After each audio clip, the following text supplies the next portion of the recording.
autumn of 1889, an ethnographer working for the Young Bureau of American Ethnology sat down in a doorway on a high Arizona mesa, opened a notebook, and wrote a sentence that didn't fit any of his other notes. An elder had just told him that the rock formations around them weren't rock at all. They were trees. Trees the size of mountains, felled at the end of a drowned world. That sentence went into a drawer. It stayed there, unread by almost anyone, for more than a century. This is the story of how it got there, and why, when people finally read it, they couldn't agree on whether it was folklore, memory, or something else entirely. Before we go further, some of what follows is well-established science. Some of it is a living indigenous spiritual tradition, which deserves to be understood on its own terms, rather than treated as raw material for someone else's theory. And some of it belongs to a very different kind of story. A popular internet theory called Tartaria, which most historians and geologists don't accept, and which we'll be clear about labeling as we go. The find first. By the 1880s, the federal government had grown convinced it was racing a clock. Indigenous elders who carried generations of oral tradition were dying, and almost none of that knowledge had been written down. So the Bureau sent field ethnographers out to the pueblos and mesas of the Southwest with notebooks and glass photographic plates, trying to record as much as they could before it was gone. Most of what they collected was exactly what you'd expect: planting songs, clan histories, the order of ceremonies. But every so often, a field worker wrote down something that didn't slot into any of his categories. The account from that Arizona mesa in 1889 was one of those. An elder describing the land not as scenery, but as a body. This ridge, a root, that spire, a snapped trunk, the long flat mesa, a limb laid down and buried. And insisting he wasn't speaking in metaphor. To understand why a trained researcher would bother writing that down at all, you have to understand who he was talking to. What the expedition was built on. The Hopi are among the longest continuously inhabited communities on the continent. Old Oribe has been lived in without interruption since roughly 1100 CE. Hopi oral tradition describes a sequence of past worlds, each ended by a different catastrophe, with the people emerging into this, the fourth world, through a passage in the earth. Clans then undertook long migrations in every direction before settling at the center of their homeland. Migrations whose routes are recorded in petroglyphs, spirals, and clan symbols still legible on rock faces across the Southwest today. This is a real, well-documented spiritual and historical tradition, described in Hopi voices themselves in works like Frank Waters' Book of the Hopi. And it's worth saying plainly, it was never intended as a geology report. It's a framework for understanding renewal, responsibility, and moral order, carried forward with the kind of care that oral cultures use to keep knowledge intact across centuries. Treating it as literal evidence for an unrelated theory, which is exactly what happens later in the story, is something Hopi scholars and cultural authorities have every right to object to, and we'll come back to that. What the elder added. The detail that never made it into any published collection, and that survives only in this one, unverified, second-hand notebook fragment, was more specific and much stranger. The buried world, he said, had been a forest. Not of ordinary trees, but of trees the size of mountains, with bark that had turned to stone and sap that had hardened into the metals, later generations dug from the ground. Stage 1. The evidence that made the claim survivable at all. Here's where the expedition almost fails to matter, and where it almost succeeds for a reason nobody involved could have expected.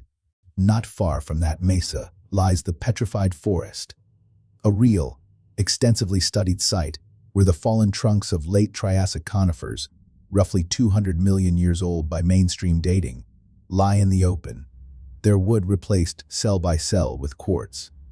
This part is not contested.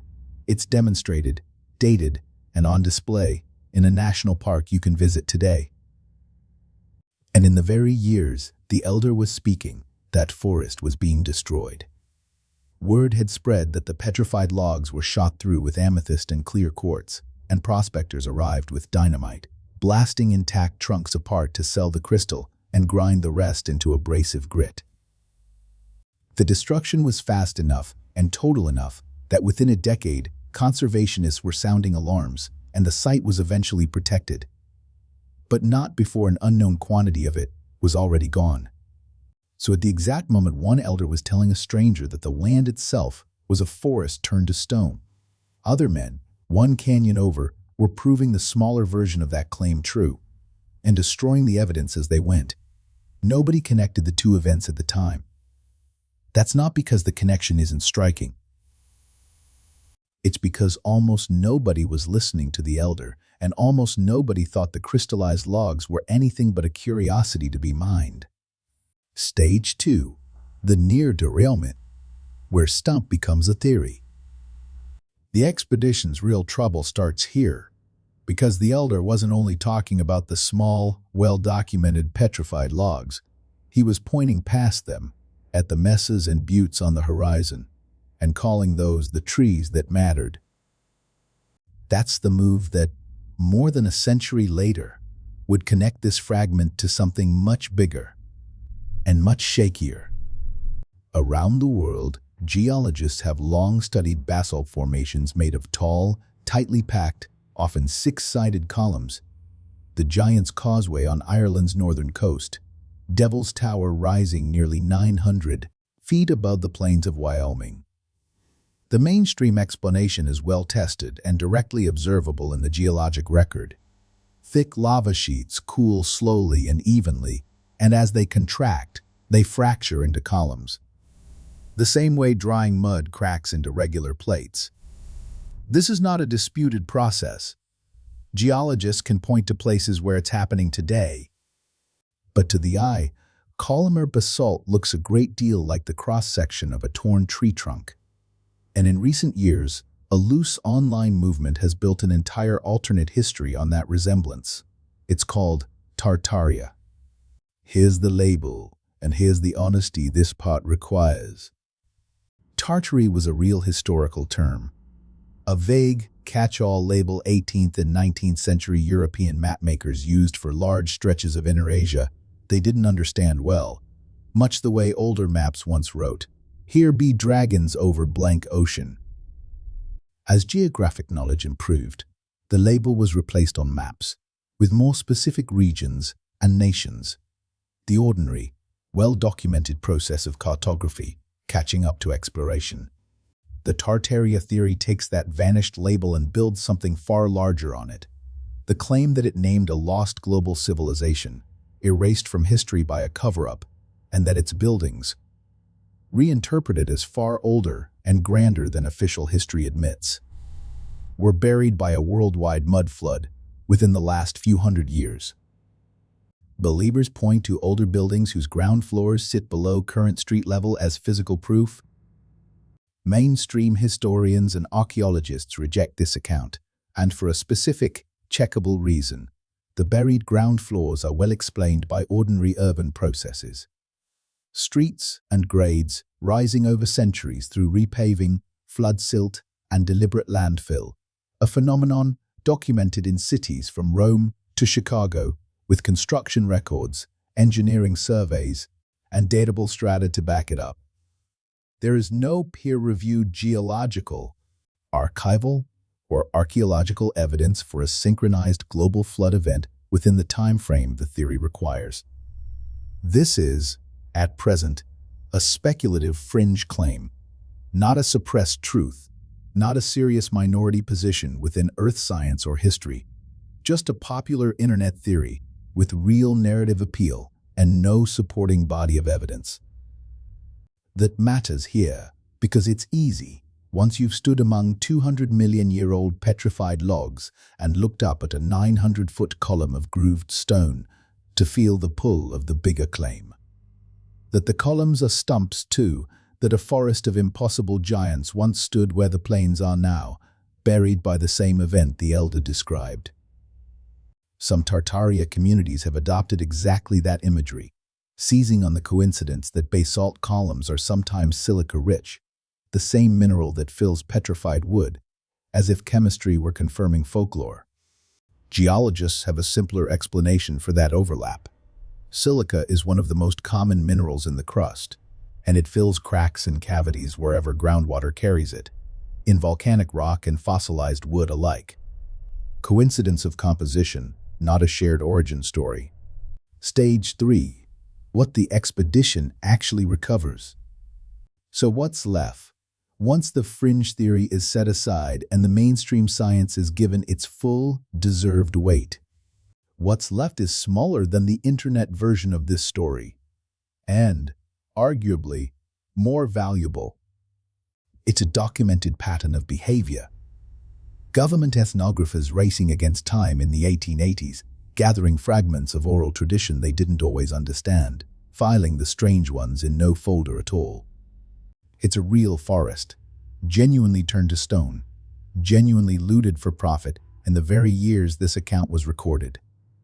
Proof that the physical world really did once hold something vast and green that no longer exists in that form, exactly as the mainstream fossil record says it should.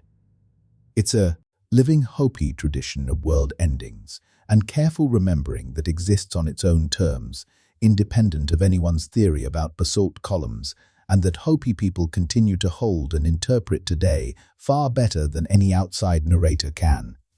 And it's one unverified notebook fragment, filtered through a translator, a single ethnographer, and 135 years of retelling. The kind of source a careful documentary has to hold at arm's length, even while finding it genuinely evocative. The honest resolution isn't the elder was right and it isn't the elder was simply mistaken. It's that his account sits at the intersection of three very different kinds of truth. One geological and proven, one spiritual and worthy of respect on its own terms, and one speculative and unsupported. And that mistaking any of the three for the others is where this story usually goes wrong. Where that leaves the mesa. The elder died not long after that conversation. The notebook went into its drawer, and the world he was describing kept standing on the horizon, exactly as it had before anyone wrote a word about it. Not because it was misunderstood, but because it had always been three different stories at once, and only one of them needed a theory to be true. Stand at the base of a petrified log today, or under a column of basalt somewhere in the world, and you're standing on real, dated, well-understood ground. What you carry up to that moment: a respect for a tradition older than the country around it, a fascination with a theory that hasn't earned its evidence yet, or simply the plain fact of deep time, is the part the landscape leaves entirely up to you. If you want to see exactly how researchers date a petrified forest, or how Hopi scholars themselves describe the Fourth World tradition in their own words, that's a documentary worth making next. Let me know in the comments which one you'd rather see first.